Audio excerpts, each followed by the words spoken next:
Ruler School is brought to you by Odyssey Games, where you can go to pre-order upcoming Force of Will sets, ccgprime.com for singles and supplies, cardodoko.com for those rulers in the international market looking for product, as well as our guest lecturer members Vite Ramen and Full Grammar Alchemist. Class is in session. Still isn't. Hey there, rulers, and welcome back after a long week of Force of Will, and I'm sure a late night of cram session because of the Banlist dropping at 11 p.m. a couple days ago, to your favorite ever live Force of Will podcast. It's Office Hours, featuring myself, DMO73, and I'm joined, as always, by Paul Reisman. That's me. And Mike Rants.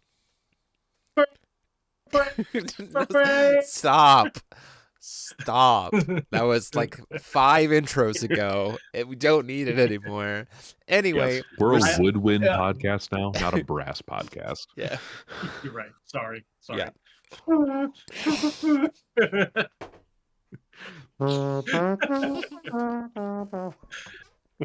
What an excellent bassoon there, Paul. I've already lost control, and the podcast just started. Wouldn't have it any other way. Welcome back. 30 seconds. Yep, we're glad to be here. If you like what we're doing, want to consider supporting the channel, you can go ahead and click that join button down below to join the channel as a member. Gets you access to all kinds of cool perks, and it's the best way to support us financially so we can continue to expand, do new projects, and kind of improve overall quality. If not, though, you can just go ahead and support us by clicking that like, share, and subscribe button, as always, and tuning in, being part of the conversation. So, guys, did you know that a ban list dropped? Great, we're going to talk about that later. We're going to talk about the video that came out today, because our favorite ever masked friend Rio decided to grace us with a video this morning talking about WGP 2025 and all the goodies that are coming for both players who are there, and some preliminary information about Antechamber of the 10 Dimensions, or the ATD mini set. And we got some cool stuff. So I do want to walk through a few things. We got some evidence of some cards for the Wanderer formats, which are here on the screen. We don't know what they do, but we do see that they have reunited text on them, particularly this one in the middle that says reunited nine-tailed fox, and I proceeded to die. Athenia, that's right, guys. Athenia's getting support.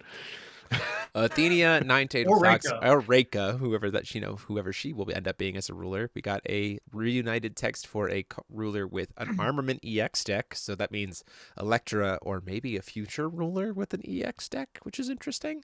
And then we got Scrivener of the 10 Oaths, which is a sub-ruler for Trinity Cluster. These will be very exciting.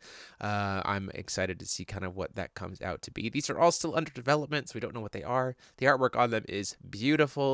I will say, though, Scrivener is a card artwork from Valhalla, so it's fine that it's come back. It's been a bit since we've seen reused artwork, but that is okay because it was Valhalla does not exist. Exactly.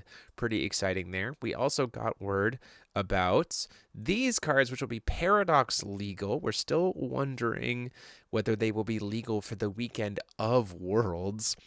We got these 3 cards. This is a special edition border that will be for the Worlds players. This will be kind of like pages of the Grimoire, as far as we know. They will still be available in this version, but it is a special bordering that is going to be for Worlds, which I think is exciting. So this is Grandma Carlina's Essential Ingredients. It is a 3-drop glyph. Resonators you lose and cannot gain Multi-Strike, Pierce, and Bane. Resonators you control gain Drain. And then with Reunited Larinka or Carlina, you get 1 extra spell per turn. And then Time for a Picnic. But then it also has pay red, white, or green. Search your deck for a card with a named ability, reveal it, and put it into your hand. Like Time for a Picnic, which means that if you can't find the other versions, this one can find them for you, so you continue to build up your abilities to play multiple spells a turn very quickly. Did someone say that Carlina is back on the menu? Because holy shit, if this card is even remotely in its final version what it means, this is insane for Carlina. Like, just Hungry Box is back, baby. Hungry Box is back, baby. Let's see. It would be a pain in the head if we get Aces Day of. Lucy gets another sub-ruler because Trinity Cluster. Lucy gets a sub ruler for playing in Paradox, maybe. There you go. Look at that. Hey, Paul's excited there. This is pretty cool.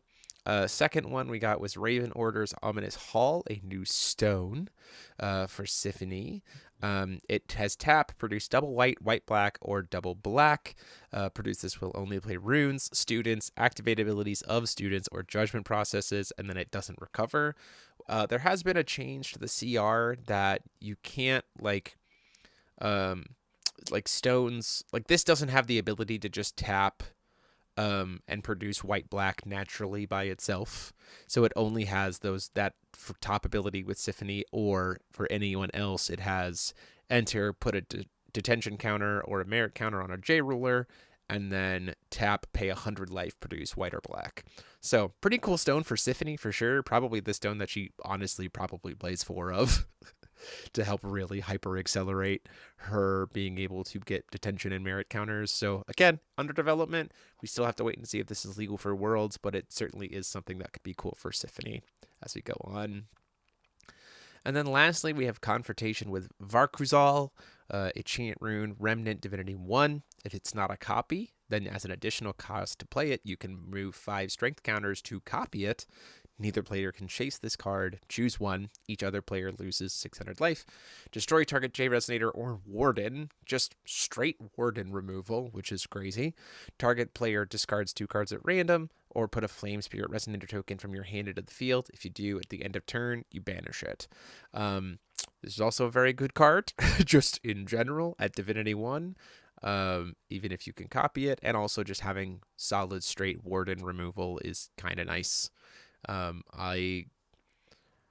not sure how I feel about this card being unchaseable, but again, it's under development. Like, there's an element of like, because this is generic, I know it's not chance speed or not instant speed, but like, how much does this impact the playability of Wardens as a concept in general? If they can just immediately die unchaseably. I don't know. I'm a little hesitant on that. Alejandro's in the chat, and it's under development, but those are my thoughts. I will say, though, I think Warden Destruction is fine, Robert. I think the thing to me is the fact that this is unchaseable.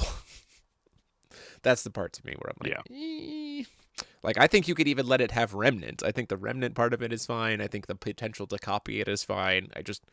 The Remnant or the unchaseable part is the part where I'm like, maybe not.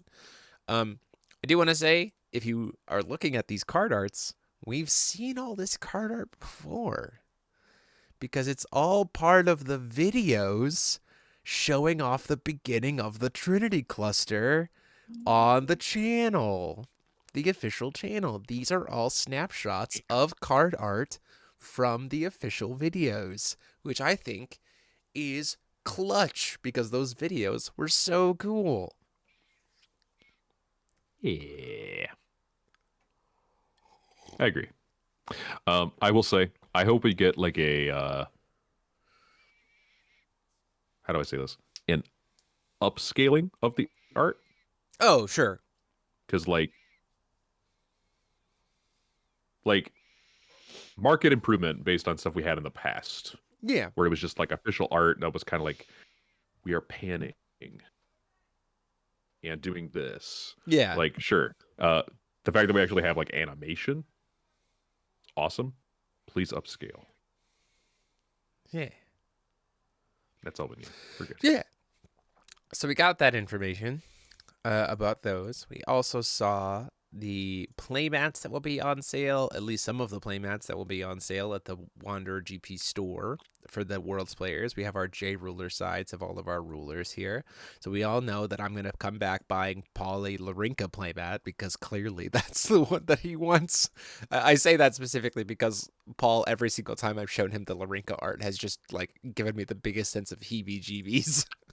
So look, Larkin Seal is I want terrifying. it. She does the job right, but no, just not for me. Not for me. Very good. Man. All of these Give me Nero every day. all of these mats though look very, very nice. I'll be excited to pick a bunch up for as much as I can for the FowFest prize wall.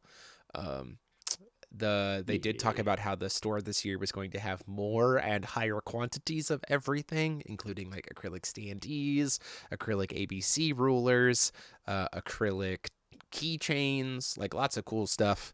And my plan is, first pass through the store is buy the things for myself.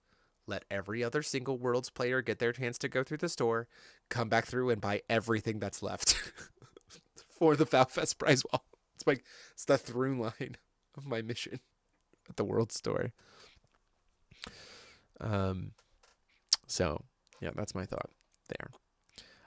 Lastly, we also got to see some promo art that's coming in the coming year. Some sneak preview art. We have this High Shooting Star of Light promo art, which I think looks really, really nice. I think overall this is very cool artwork. It's weird to see X the black cat in a non-humanoid form. Man's just a cat standing on some swords, but I dig it.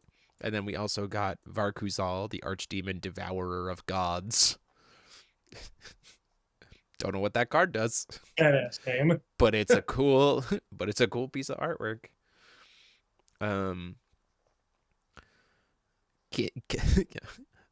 And then we also know that the acrylic ruler this year is Larinka.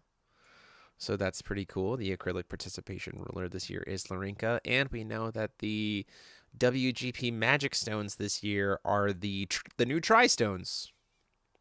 Or, sorry, not the new Tri-Stones. The current set of 5 Tri-Stones.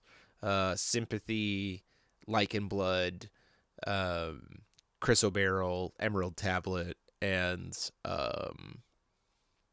the other one, whose name I can't remember. Remnants. Remnants. Stone remnants. Those 5 stones, all with artwork, according to Rio, with artwork that's related to Evil Cluster, which is interesting because one of the artworks was Scheherazade, and one of the artworks was Sol, the Envoy of Light. Valentina was also on one of the stones. So I was just Can't like, imagine why. Son! Huh. Interesting. So yeah, pretty exciting stuff there for players who are going to be coming to Worlds. And again, if you want your chance at some of the World stuff and haven't qualified, we will be trying to get as much of it as possible as well to bring back to the FowFest prize wall. So FowFest, put it on your calendars. Father's Day weekend 2026. Be there. Thursday. I can tell you right now it's going to be Paradox format, so get ready. Can't imagine why Valentina is there. Her darling boy. It's very funny.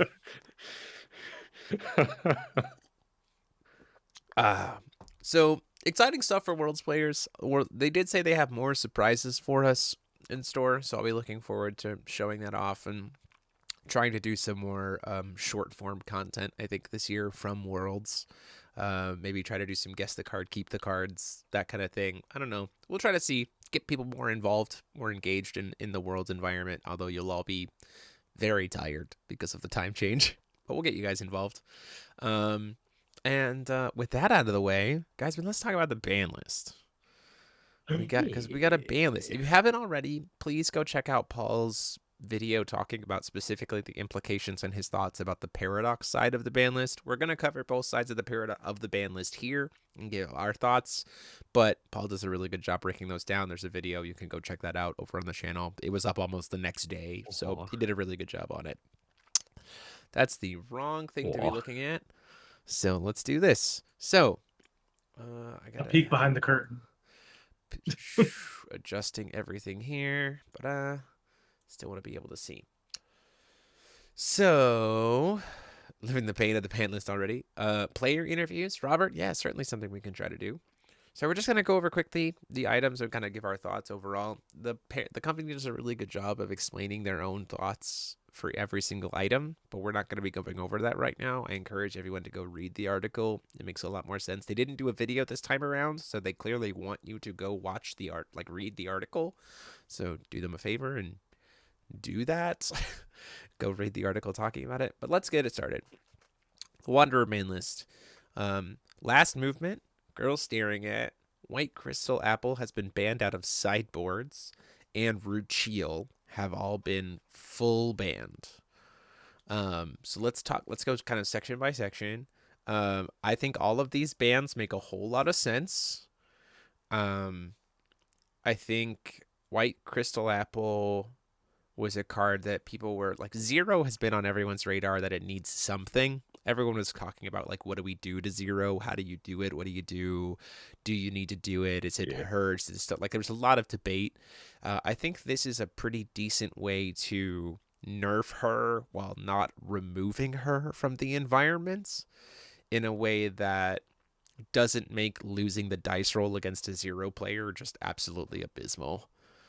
She essentially, like, she just doesn't get the Fate Regalia from sideboard ever, which means she has to work to get it to the sub-ruler side, which I think is fine. Like, I think that's a really good middle ground of a way to nerf her in the format.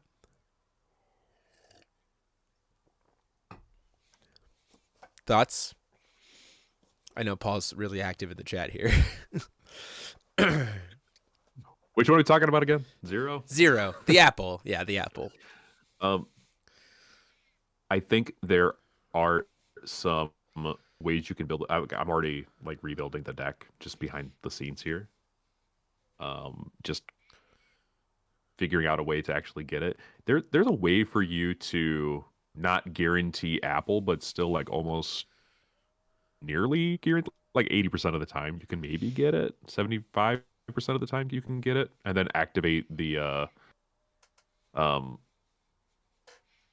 God's Art to like do other things. Like once you flip your Zero, yeah, I feel like you just have to flip Zero more now. Yeah, That's kind of how I feel. Like yeah, to me it makes it so that like Zero has to put in work to get her value engine online. Like the value engine is still really good, but now she just like has to work at it. And like I think that's fine. Like I think that's a way to mess with her, because I think the times that I played against Zero, the fact that she got her value engine so online so fast for free essentially in so many games is like, that was the thing of like, well, if I could have like slowed you down or like had more of an opportunity to try to disrupt your value engine from getting up and running, I think this matchup is a lot more manageable, right? And taking Apple out of the sideboard, I think, is a way to do that without like just kneecapping the deck, which I think is fine. I think people want it. Yeah. Like I don't think it's done enough. I don't think it's put up enough results to warrant a full kneecapping. I think this is a fine way to do it. Yeah. That being said, there's a really good card that you now get to reveal off of the at the start of the game effect, which right? is It's almost like there's a really good recycling card you have now in your sideboard instead of your apple. So that's interesting to note. The glyph of the setting sun. Oh, the glyph of the setting sun. Yeah, for white. Yeah, for sure. Yeah, you just get that now. So yeah, it's a fair trade. You know, you take a little, you get a little. Yeah, for sure. We have iffy on Girl Staring At. So here's the thing about Girl Staring At. Like, we have like 2 quarter Girl Staring Ats in the environment. And I think that Girl Staring At was quickly pivoting to a position of being akin to a silence than it was anything else. I think even on our channel, you have seen us have games where one of us gets ahead, and then on the turn that we've established, we're going to give you 1 turn to try to punish us, and then we go, oh yeah, before you draw, actually Girl Staring At. So like you can't even actually do anything on that turn. It was just kind of evolving as a card to become more of a silence and less reactive. So I think it's just fallen behind, like in terms of where it needs to go to be bad. I will say though, they have I can see something akin to Girl Staring At being printed in upcoming sets, given language that we've seen, which is things on field before this card resolved lose abilities, where you can still like blank for a turn to give yourself an opportunity, but you're not like proactively blanking. That language has cropped up in a couple of cards and is honestly something that I would love the company to use more of, especially for something like GST. Like I think in general, like that would just be better suited for that kind of a card. Yeah, I 100% Yeah, agree. it's just like you have to be careful about just like blanket effects like that. Like you compare it to something like Separation of Fates, which is like targeted effect removal and draw. It's this card on a much smaller scale, and you can't use proactively, and that card's fine. It's a moment. It's like Mm-hmm. setting a blanket for the turn. You Yeah, get into and it different draws, territory. and girl staring at draws. Yeah. Yeah, there you go. Shouldn't put one hit KO reference spotted. You're right, but they've done it on other stuff too. They've done Spore Cloud Glyph from the new set. Is the anything that was on field, but like prevent all damage that was be dealt by anything that was already on field before this ability resolved.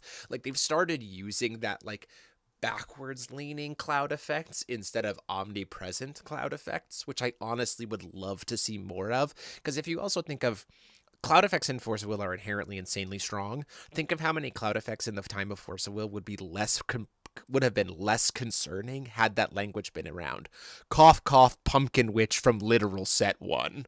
Like, if Pumpkin Witch said resonators that were on the field before this enter effect resolved gained swiftness and flying, Alice's World hyper combo wouldn't have done nearly as well because they like Adam Brawley loop stuff wouldn't have done nearly as well, like because of that kind of stuff. So I think we've turned a corner, I think, in some card recognition and card design language. So I think GST, like something akin to GST, can very easily be printed in upcoming sets that just has that backwards facing cloud effect instead of omnipresent. And I think you serve the same purpose. So, last movement just needed to go. I'm being perfectly honest. Like they talked about it too. Of it was just like become with the prevalence and the rise of the power of blue. Last movement had just become this like not only like just generic removal, but also like combo enabling for your own loops. Like I remember using multiple Uranus during the tournament where I would just Uranus and I would last move it back and I would sack the guy to make the mana. you I'd play replay the I'd Uranus. swing again. Yeah. Oh yeah. No, it was totally fair and balanced. It Definitely felt also good it to play also that could be card. used. It also could be used in uh K4 to essentially allow a single Yagami to get you all 12 copies of Komodos in a turn when you're already drawing a million cards in your hand. Like it's one of those things where like last Cast lightning to get rid of your Yakami. Cool. Last movement, put it back in my hand.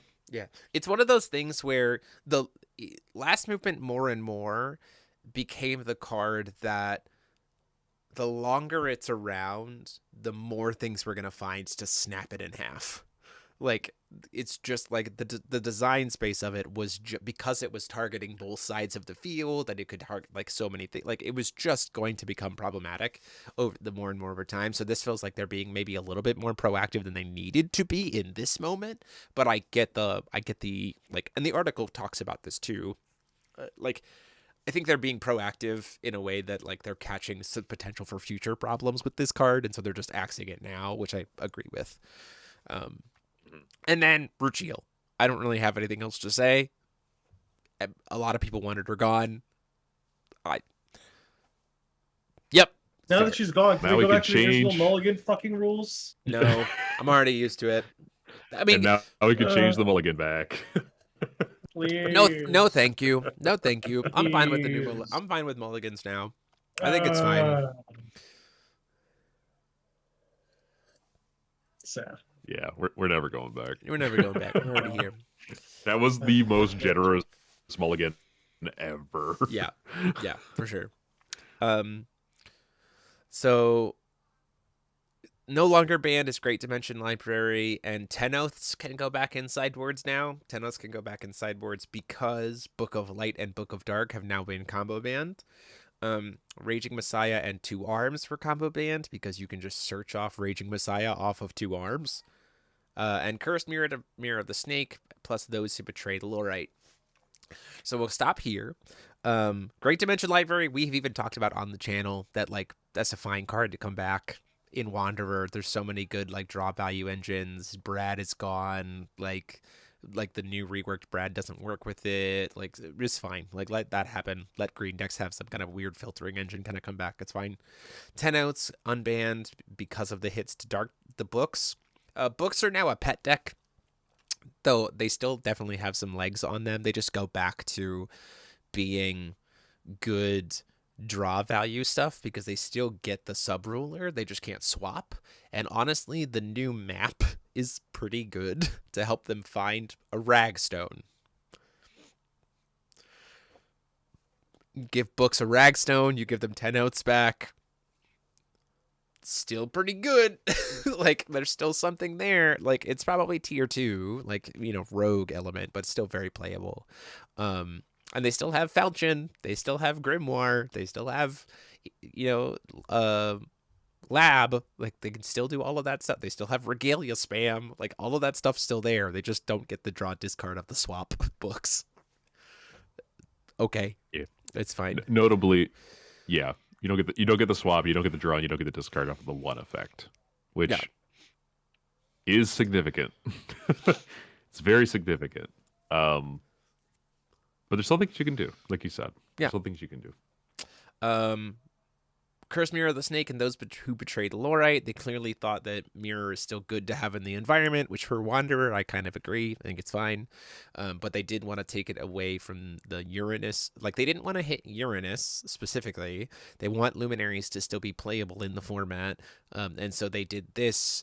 And losing Last Movement and Cursed Mirror when these new cards are coming into the format to help mess with stuff like Uranus, I think is actually probably fine. Like this is clearly going to Luminaries are still going to be playable. They're just not going to be nearly as insane.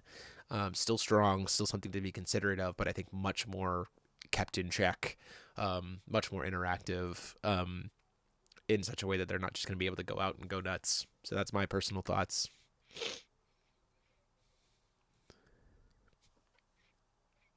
How about you guys? Mike, you played Luminaries at FowFest.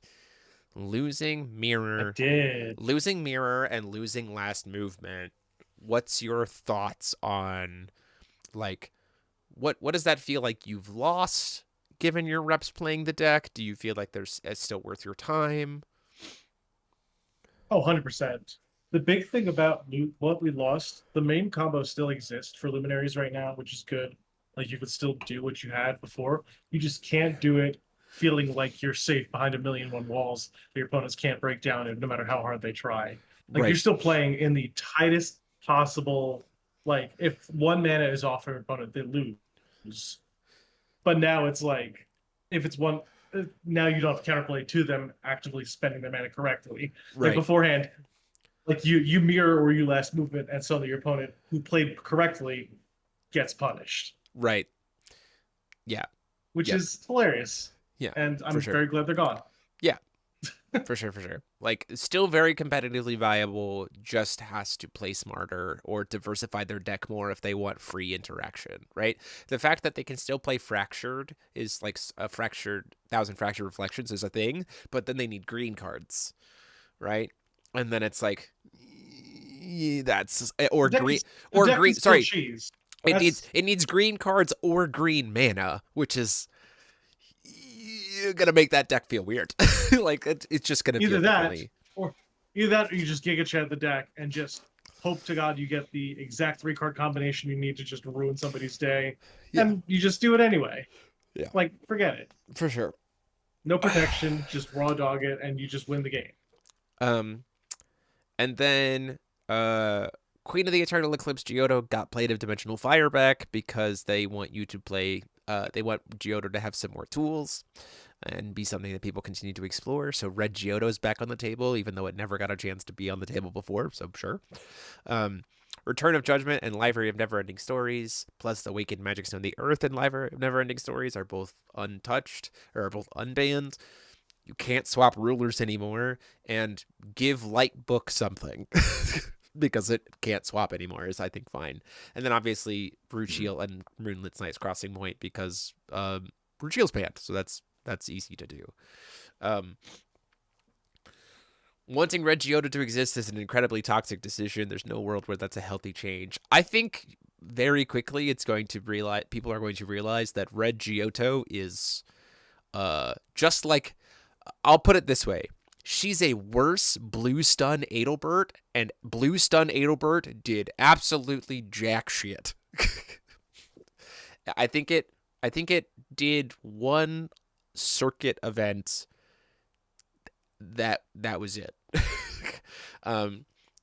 Is my personal thought. So, do I think that they probably could have just banned Geodo and that she's just the next one that's kind of like people are annoyed by it? Understandably so. I'm not worried about Red Geodo being something that people can try to play.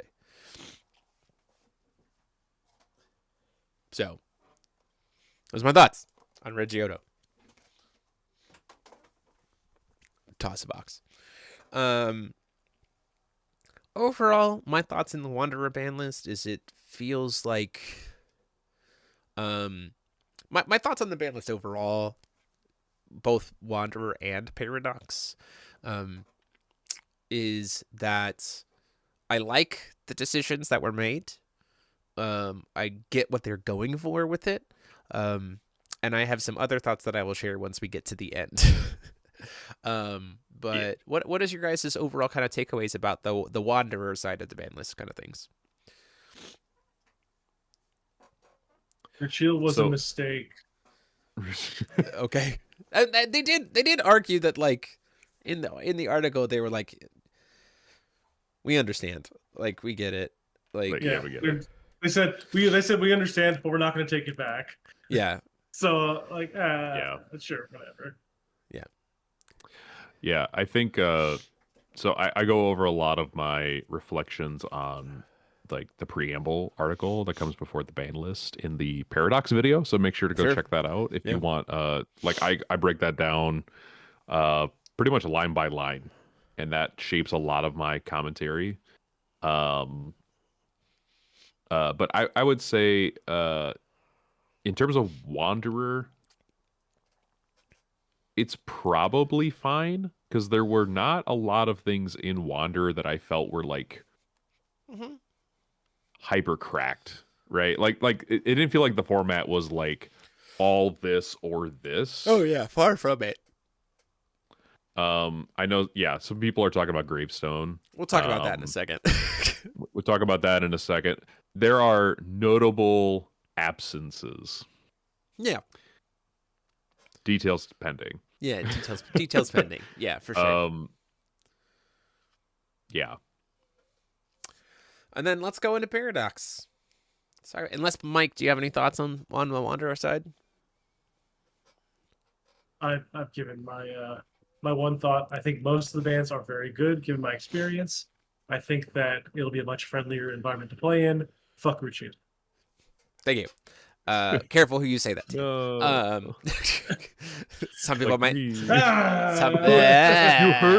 hurt me, my So, bitey girl. Paradox ban list, we Listen, lost. I love Bitey Girl.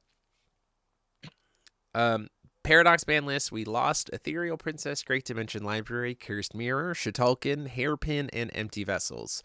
Just down the line, Ethereal Princess, 100% agree. Dimension Library, I guess. Sure.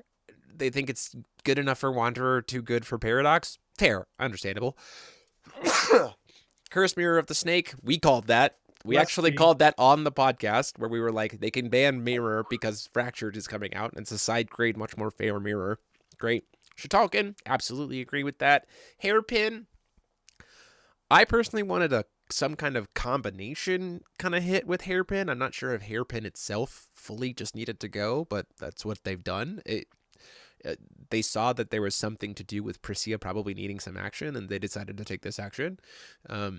Empty Vessel of Worlds, which is the Gil Lapis sub-ruler, taking out his mana efficiency there, and his fog. He can't just fog you now, I think is great. And then no longer banned Last Movement Girl Staring at in Rugiel because they're banned in Wanderer, so they're banned in Paradox because that's how that ban list works. Combination band, reflect, residents of refrain and refrain residents in the Wanderer's Castle. I have succeeded yet again in getting a ruler on the ban list.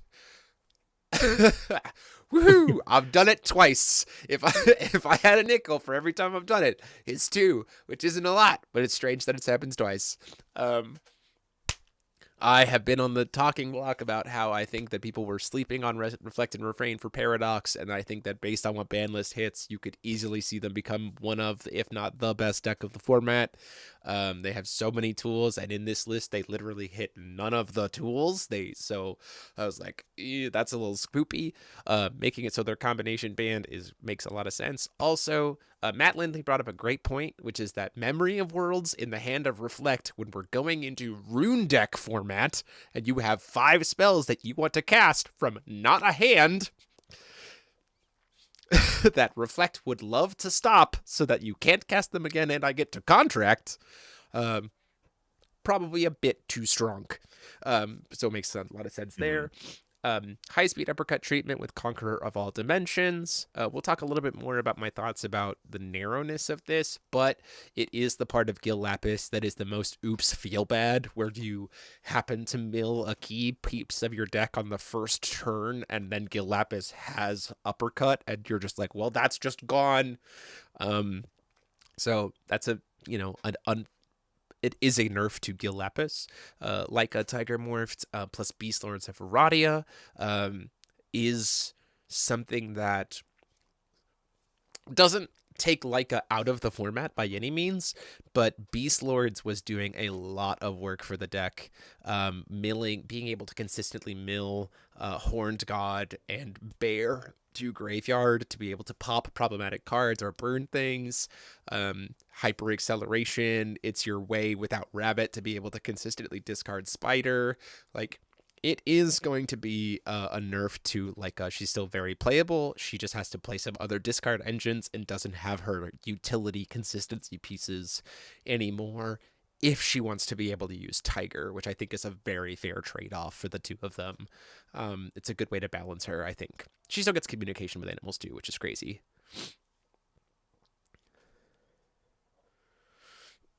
Yeah, there's an argument to be said that they probably didn't hit Leica hard enough. Because Tiger is insane. Her lycanthropy stone is really good. I think they hit her because she's like just that good, and they wanted to give attention to her. I would not be surprised if she tops 4 at Worlds, depending on the player. Potentially. Again, I think that if you want to play Tiger Morphed, you lose a lot of the utility elements that the deck has to be able to play through interaction.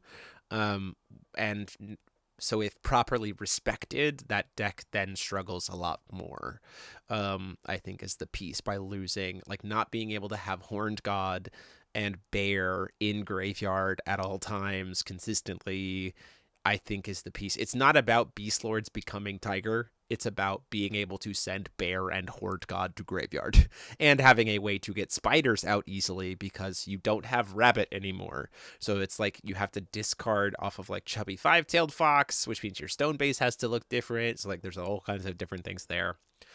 So still very good, still competitive, but not as insane. You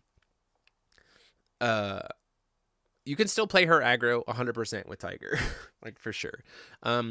Ethereal Princess primarily is because in Paradox is because of the introduction of Vileborn. Yeah, and you also just translate all of your 200 damage pings into like whatever Vileborn and X is. And also right? With the new Bestow bracelet, that anytime once per turn this thing deals damage to your opponent, you also get to rip a card out of their hand. In Paradox, that would be gross. You just play Ethereal Princess on 1, Bracelet on 2, and then you get to rip a card out of your opponent's hand every single turn for the rest of the game. Maybe not. Nope. There was just, in the Paradox environment, there's a lot more nuances that I think Ethereal Princess just becomes more and more broken. So that's why she's axed out of Paradox. Baroost aggro lives. Yeah, there's a lot of aggro. There's a lot of mid range. There's a lot of tempo. There's a lot of combo. Not as much combo in Paradox, but there's probably some. And then control, obviously. No longer banned Googly Eyed Chameleon and Makoto Cloth's Dance Master. Sure, let him have it. Yeah. And Ray Astable and Glorious. Sure, mask Fine. is fully gone. Let him have it. And the extension rule is fully gone, so they can't partner together. So sure, let them have it. Overall, the one thing to note is that they did say that September 23rd, there is a possibility after the remaining two GPs that we might see a slight tweak to this ban list after they look at those last two events leading up to Worlds. So this is not necessarily the entirety of the ban list for the Worlds format, which I think is fine, but that's nice that they gave a hard cutoff date, that September 23rd would be that hard cutoff for people who are testing for Worlds. Which leads me into my next piece here.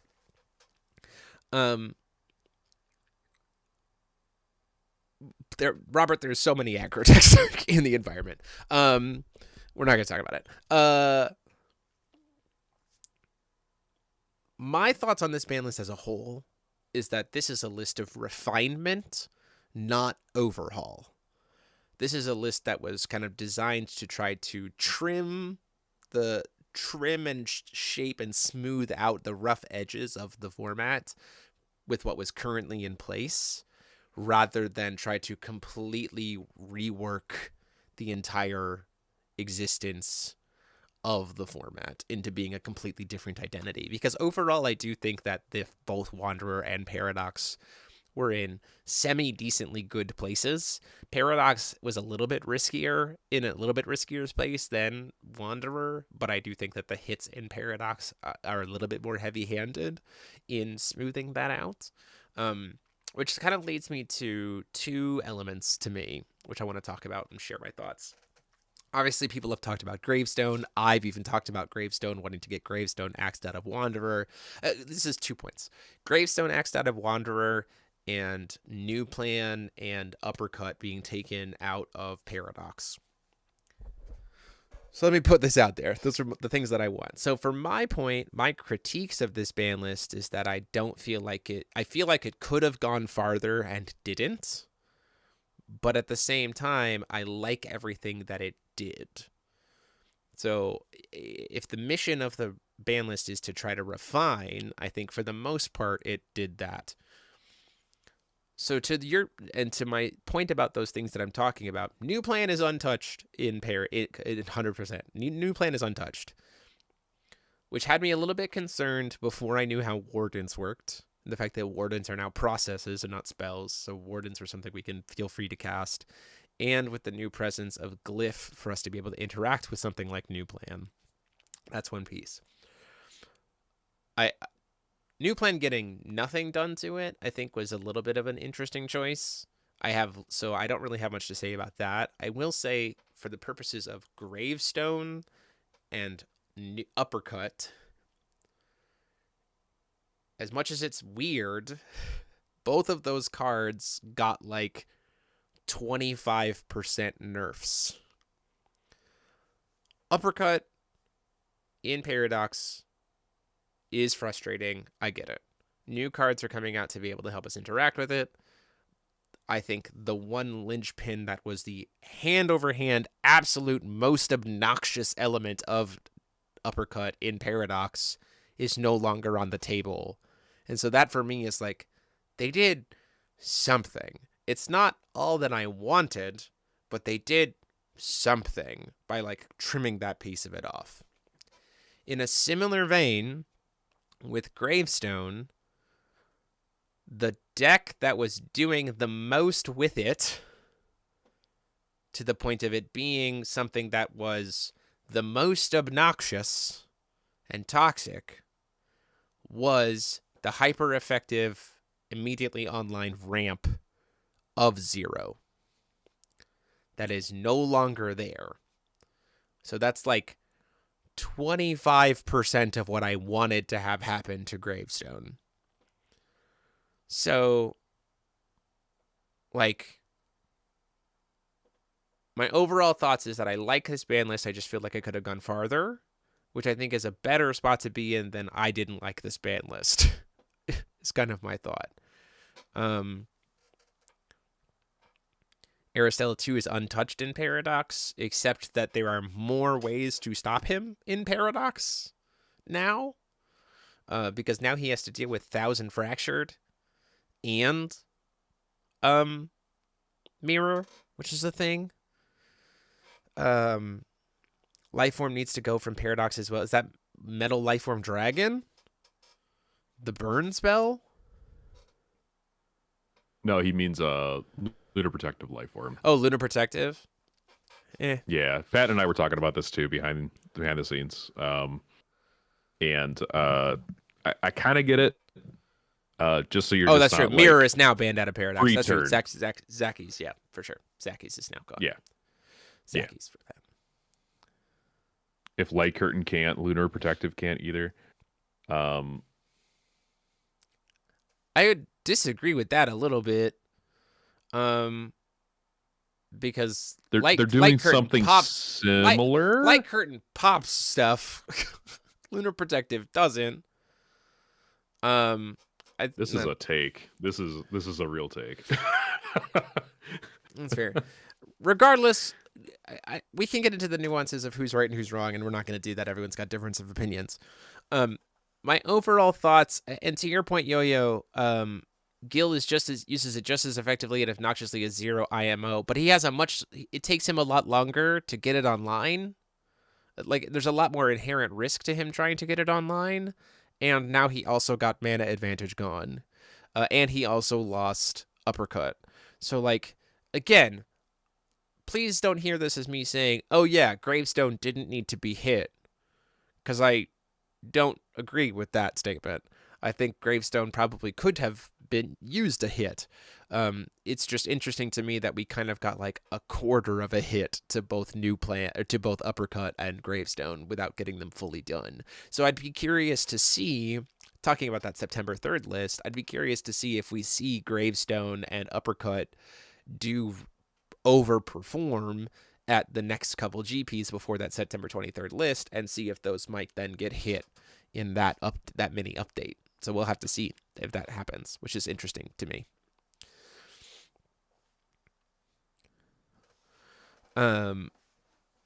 Yeah, Aristella 2 is definitely not dead in Paradox. It's surprisingly scary still. It has some very, very cool tools.